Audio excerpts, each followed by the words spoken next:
All right, let's next look at the individual experience of some of the European nations as they moved into Asia. First off, we've got why were the Portuguese successful? Okay, think back, if the Asians were not interested in European goods very much, and they were numerous enough to keep them out for the most part, how could they make any progress? Well, the Portuguese had three things going for them. First of all, they had superior vessels. These were large vessels that could carry huge amounts of cargo, and most importantly, could carry huge amounts of weapons, cannons, carry very large cannon, and excuse me, with a great range on them. Next, they had the element of surprise. They showed up sort of unannounced. Nobody expected them coming. And there had not been the use of force. Now, one of the things the Portuguese do, please hear this. Portuguese show up and they don't have anything much that the natives want from them. So what happens is the native Asians say, we don't really want to do much business with you. And the Portuguese say, if you don't do business with you, we'll blow you out of the water. Literally, we will sit in your harbor and bombard your cities. So you've got to do business with us.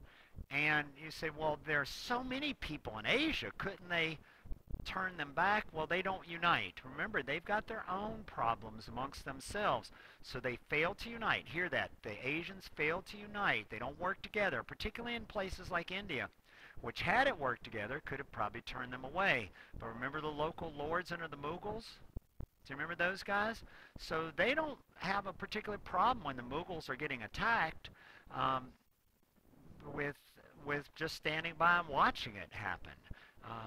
Sometimes they even help the Europeans out. So it's not very they're not successful in uniting. Next up, how about the Dutch? Why did the Dutch succeed? Well, the Dutch have a little different takeover path. They do some things that are very much the way the Portuguese did. One of those is the first underlined thing there, which is they use fortified trading towns. Remember, they would establish little fortifications, little places where they were protected. They could protect their goods and do their business from there. They used warships, tried to get a monopoly. But they're more numerous than the Portuguese and better armed ships. The Portuguese have once said that they wanted to turn the Indian Ocean into a Portuguese lake. Now that's pretty cocky. If you stop and think about it, they want to take this whole area over here, I'm moving the cursor back and forth, this whole area down here and turn it into a Portuguese lake. Now the Portuguese are a small nation and really can't do this, but it speaks to their arrogance and unfortunately for some of the people they came in contact with, their brutality. The Dutch decide, listen, we can't control everything in the Indian Ocean.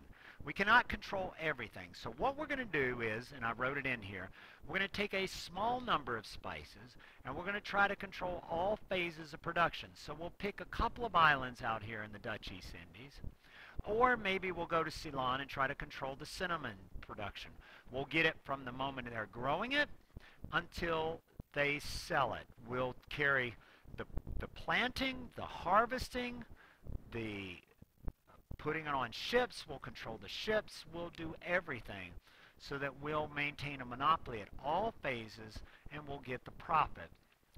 They also have a system that evolves that made money in different ways. One of those is to regulate trade of other nations. What they do, and that's what the next slide will be about, what they do is they take and they turn some of these places into tributary states. They try to regulate them as tributary states. So it works pretty well for them. They also decide that, you know, maybe what we can do to make money, and that's what this one, I didn't underline it, but let me explain it. What they do is they say, listen, maybe we can just make money by simply being the people who haul things from one place to another and get paid to do it. So they will buy Asian products, say here in India, and haul them down to the Dutch East Indies to sell. And then buy things there, they trade and bring them back to India and make money that way. So they become shippers, essentially, like a early version of UPS, if you will, or Federal Express. They're going to make their money that way. they're mostly concerned about making money. They are not concerned about dominating politically or, perhaps most importantly, dominating religiously. So it's a little more peaceful. Was being a little sarcastic here, happy, joy, joy way of trading, to make themselves more accessible and more easier to get along with, and they make money and are better liked than the Portuguese, than the Dutch were. Oh, by the way, if you look up at this map, somebody asked me, how in the world could the Portuguese have accidentally bumped into Brazil? If you look at the blue line coming down here, you sort of get a feeling for that.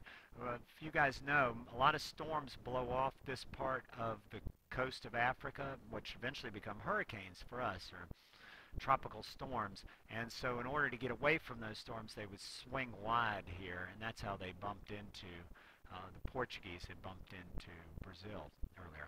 Last slide before we stop and take a little break. I just want to say, what was the tribute system? This is what the Dutch used. The Dutch did not try to dominate. They tried to use the tribute system.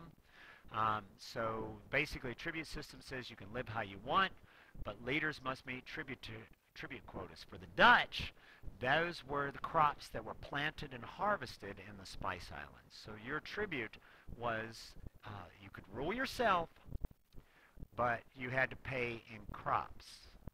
Rather than, remember back to the Romans, we had said the Romans wanted soldiers and money. The Dutch want spices, crops. Thank you.